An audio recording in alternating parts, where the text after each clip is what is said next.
మధురవాడలోని నారాయణ స్కూల్లో చదువుతున్న 12 ఏళ్ల విద్యార్థినిపై లైంగిక అత్యాచారం చేసి ఆమె గర్భవతి కావడానికి కారణమైన ఆ పాఠశాల పీఈటీపై తక్షణమే కఠిన చర్యలు తీసుకోవాలని మహిళా చేతన ప్రధాన కార్యదర్శి కె పద్మ డిమాండ్ చేశారు. మధురవాడలో ఉన్నటువంటి నారాయణ పాఠశాలలోని ఒక పీఈటీ ఉన్నాడు. అతని పేరు బేరా దుర్గాప్రసాద్. అతను కేడీపేట వాస్తవ్యుడు. 3 సంవత్సరాల నుంచి ఈ నారాయణ స్కూల్స్లో పనిచేస్తున్నాడు. అతను పీఈటీ అదే స్కూల్లో 8th స్టాండర్డ్ చదువుతున్నటువంటి ఒక అమ్మాయి 13 years. అయితే మేము ప్రెస్ నోట్లో 12 అని రాశాను. నేను రాత్రి మాకు తెలిసిన ఇన్ఫర్మేషన్ అనుసరించి 13 years ఓల్డ్ గర్ల్ అనమాట. ఆ అమ్మాయి కొంచెం ఆటల్లో అదే ఆసక్తి ఉన్న అమ్మాయి. ఇతను పీఈటీ అవ్వడం వలన ఆ అమ్మాయిని కొంచెం అలా అట్రాక్ట్ చేసి స్కూల్ అయిపోయిన తర్వాత కొంతసేపు ఆటలు ఆడించడం, ఇలా అమ్మాయిని ఎంటర్టైన్ చేస్తూ ఒక ఆదివారం తన భార్య ఇంట్లో లేని సమయంలో అమ్మాయిని తీసుకొని వెళ్ళి తన ఇంటి దగ్గర అత్యాచారానికి పూనుకున్నాడు మాయ మాటలు చెప్పి అనేది మనకున్నటువంటి రిపోర్టు. ఆ విషయం కూడా బయటికి రాకుండా ఈ 3 నెలలు గడిచింది. ఇప్పుడు ఆ అమ్మాయి ప్రెగ్నెంట్ కావడం వలన తల్లిదండ్రులు, చాలా చిన్నపిల్ల కాబట్టి ఎవరు ఊహించలేదు, వాళ్ళు బాడీలో కూడా ఎటువంటి చేంజెస్ లేవు, అందుకని హెల్త్ బాగాలేదు ఏంటనేది చూపించడానికి తీసుకొని వెళ్ళినప్పుడు ఆ అమ్మాయి ప్రెగ్నెంట్ అనే విషయం బయటపడటంతో వాళ్ళు కూడా పాప భవిష్యత్తు దృష్ట్యా ఏం చేయాలనే ఆలోచనలో పడిపోయారు. కానీ ఎవరు కూడా ఈవెన్ దాన్ని ఎంటీపీ చేయడానికి కూడా డాక్టర్స్ ఒప్పుకోరు, అంత చిన్నపిల్ల కాబట్టి. ప్లస్ అది చాలా పెద్ద కేసు అవుతుంది కాబట్టి వాళ్ళు తల్లిదండ్రులు కూడా చాలా ఆవేదనకు గురయ్యారు, చాలా ఎక్కువగా ఆవేదనకు గురయ్యారు. అంటే చూస్తాం మనం కొంతమంది ఎలా రియాక్ట్ అవుతారనేది. వీళ్ళు చాలా ఎక్కువగా ఈ పాప గురించి ఆవేదన చెందుతున్నారు. తల్లిదండ్రులను, సమాజాన్ని దిగ్భ్రాంతికి గురిచేసిన ఈ సంఘటనపై పాఠశాల యాజమాన్యాన్ని కూడా బాధ్యులుగా చేసి చర్యలు చేపట్టాలని కోరారు. ప్రతి సంస్థలోనూ, విద్యాలయాల్లోనూ స్త్రీలు, బాలికల లైంగిక వేధింపుల నిరోధక కమిటీలు వేస్తున్నారా, గైడ్ లైన్స్ అమలు చేస్తున్నాయా అన్న విషయాన్ని జిల్లా కలెక్టర్లు పర్యవేక్షించాల్సి ఉంది. ఏడాదికోసారి ఆయా సంస్థలు జిల్లా కలెక్టర్కు నివేదికలు ఇవ్వాల్సి ఉంటుంది. కానీ ఇది మాత్రం అమలు కావటం లేదని పద్మ అన్నారు. కలెక్టర్ స్పందించి నారాయణ స్కూల్లో జరిగిన ఈ దుస్సంఘటనపై విచారణ జరిపి తక్షణమే చర్యలు చేపట్టాలని ఆమె డిమాండ్ చేశారు. వెంటనే నిన్న పోలీస్ కంప్లైంట్ ఇవ్వడం, వితిన్ హాఫ్ అన్ అవర్ 15-20 minutesలోనే అతను ఊహించలేదు కాబట్టి అతను తీసుకొని వచ్చేసారు స్టేషన్కి, కస్టడీలోకి తీసుకున్నారు. ఎఫ్ఐఆర్ కూడా అయ్యింది. ప్రాపర్ సెక్షన్స్ పెట్టి అతని మీద అయితే ఎఫ్ఐఆర్ నమోదు అయిపోయింది. అలాగే ఆ పాపను కూడా ప్రాసెస్లో మెడికల్ టెస్ట్కి అంతా పంపించారు.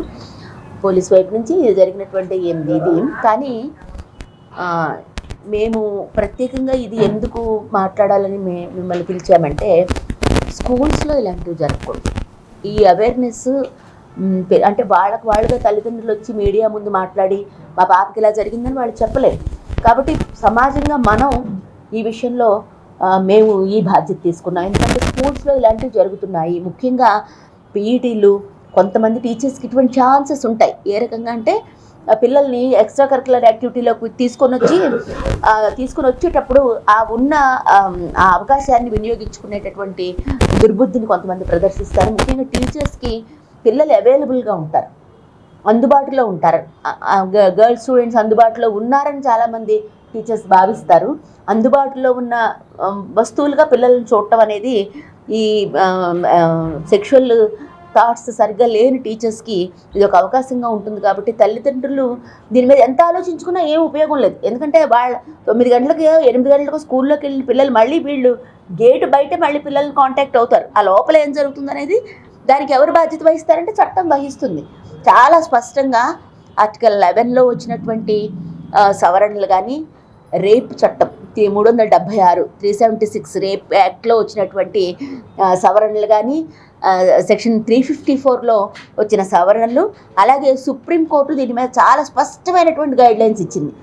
ఆడపిల్లలు కానీ, అంటే బాలికలు కానీ, స్త్రీలు కానీ చదువుకునే చోట, ఉద్యోగాలు చేసుకునే చోట, పని స్థలాల్లో ఎక్కడైనా కానీ వాళ్ళ మీద లైంగిక దాడి జరగకుండా ఉండేలాగా పర్యవేక్షణ బాధ్యత యాజమాన్యాలకి ఏముంది. యాజమాన్యాలు ఈ బాధ్యత తీసుకోవాల్సిందే. తీసుకోవడం అంటే ఏంటంటే అక్కడ మానిటరింగ్ కమిటీస్ వేయాలి, సంవత్సరానికి ఒకసారి కలెక్టర్కి నివేదిక ఇవ్వాలి. ఒక ప్రైవేట్ స్కూల్ కానీ, ప్రైవేట్ యాజమాన్యం కానీ, ఏ చిన్న సంస్థ కానీ, ప్రతి చోట అది ఎంత చిన్న సంస్థ అయినా కానీ అక్కడ ఉన్న స్టాఫ్లో విమెన్ని మెంబర్స్గా పెట్టి ఒక పర్యవేక్షణ కమిటీ వేయాలి. యాజమాన్యం వేసి ఎప్పటికప్పుడు పిల్లల ద్వారా వాళ్ళు సేఫ్గా ఉన్నారా లేదా అనేది తెలుసుకుంటూ ఉండాలి. వాళ్ళకి అలాగే కౌన్సిలింగ్ ఇస్తూ ఉండాలి. ఇవన్నీ పద్ధతుల్ని ప్రైవేట్ స్కూల్స్లో ఏమీ పాటించకపోవడం వలన, అలాగే గవర్నమెంట్ స్కూల్స్లో కూడా పాటించకపోవడం వలన చాలా చోట్ల ఈ రకమైనటువంటి బాలికలు గర్భం ధరించడం అనే వార్త మనం నెలలో ఒకసారన్నా వింటూ ఉంటాం. అది విశాఖ నగరం నడిబొడ్డులో జరిగింది. ఇప్పుడు నారాయణ స్కూల్స్లో జరగటం ఇది చాలా సంచలనమే కాదు, చాలా ఆశ్చర్యకరమైన విషయం, చాలా విషాదకరమైనటువంటి విషయం. ఇది పాప భవిష్యత్తుకు సంబంధించిన విషయమే కాక సమాజంలోని బడికి పిల్లల్ని పంపించే తల్లిదండ్రులు అందరి సమస్య కాబట్టి ఈ సమస్యని అడ్రస్ చేయడం కోసం మేము ఈవేళ ఈ ప్రెస్ మీట్ని ఏర్పాటు చేస్తాం. అందుకని మేము ఏం కోరుతున్నామంటే, ముఖ్యంగా మా డిమాండ్ ఏంటంటే వాడిని కఠినంగా శిక్షించాలనేది అది జనరల్గా ఎవరైనా అడిగే విషయం. మేము కూడా అది అడుగుతున్నాం. కానీ ముఖ్యమైనది ఏంటంటే యాజమాన్యాల మీద ఈ రకమైనటువంటి చర్యలకి సంబంధించిన యాక్టివిటీ గవర్నమెంట్ తీసుకోవాలి. అంటే జిల్లా కలెక్టర్కి ఈ విషయం మీద దృష్టి కావాలి. ఇప్పుడైనా కానీ నారాయణ స్కూల్స్ మీద ఇమీడియట్గా కలెక్టర్ వెళ్ళాలి. అక్కడికి ఏం జరిగిందనేది తెలుసుకోవాలి, రిపోర్ట్ తీసుకోవాలి. అందులో యాజమాన్యం తప్పిదంటే ఇప్పుడే నేను సిఐకి ఫోన్ చేశాను, మీ అందరూ ఉండగానే ఇప్పుడే చేశాను. అది వాళ్ళ ఇంట్లో జరిగిందండి, అందుకని యాజమాన్యం మీద చర్యలు తీసుకోవాలి. వాళ్ళ ఇంటికి అమ్మాయి ఎలా వెళ్ళింది? ఈ అమ్మాయి అతనికి ఎక్కడ పరిచయం అయింది? స్కూల్లో పరిచయం అయింది. స్కూల్లో పరిచయాన్ని వినియోగించుకొని ఇంటికి తీసుకొని వెళ్ళాడు. అంటే స్కూల్లో దీనికి సంబంధించిన ముందస్తు చర్యలు జరగడం వలన అతను అమ్మాయిని స్కూల్లోనే లైన్లో పెట్టడం వలన ఇంటి వరకు తీసుకుని వెళ్ళగలిగాడు. స్కూల్లో ఇలాంటి యాక్టివిటీ జరుగుతుందా లేదా అని పర్యవేక్షించాల్సినటువంటి బాధ్యత నుంచి యాజమాన్యం తప్పించుకోవజాలదు. ఇది సుప్రీంకోర్టు చెప్పిన విషయం, మేము ఎవరో చెప్పిన విషయం కాదు. ఇవి తగ్గాలి, ఇవి ప్రివెంట్ అవ్వాలి, ఇవి జరగకుండా ఉండాలి. ఇలాంటివి జరిగితే చర్యలు ఉంటాయి అనేటటువంటి కాషన్ ప్రతి ప్రైవేట్ యాజమాన్యాలకి, ప్రభుత్వ స్కూల్స్కి, కాలేజెస్కి, సంస్థలకి అన్నింటికి ప్రభుత్వం నుంచి ఈ మెసేజ్ వెళ్ళాల్సినటువంటి అవసరం ఉంది.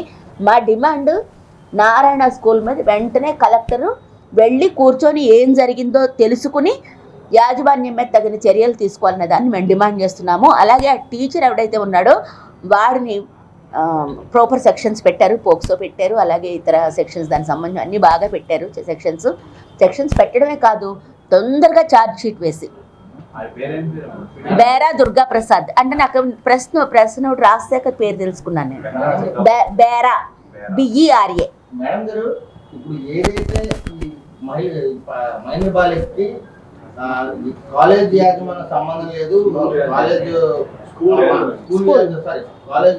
యాజమాన్య సంబంధం లేదు, స్కూల్ మాస్టర్ ఇంటికి వెళ్ళి చేసింది అంటే మాస్టర్ స్కూల్లో చేయట్లేదు, లేకపోతే ఈ విద్యార్థి నారాయణ కాలేజ్ విద్యార్థి కాదా అని చెప్పి స్వయంగా సీఏ అన్నారు. దాన్ని మీరు ఏ విధంగా ఖండిస్తున్నారు?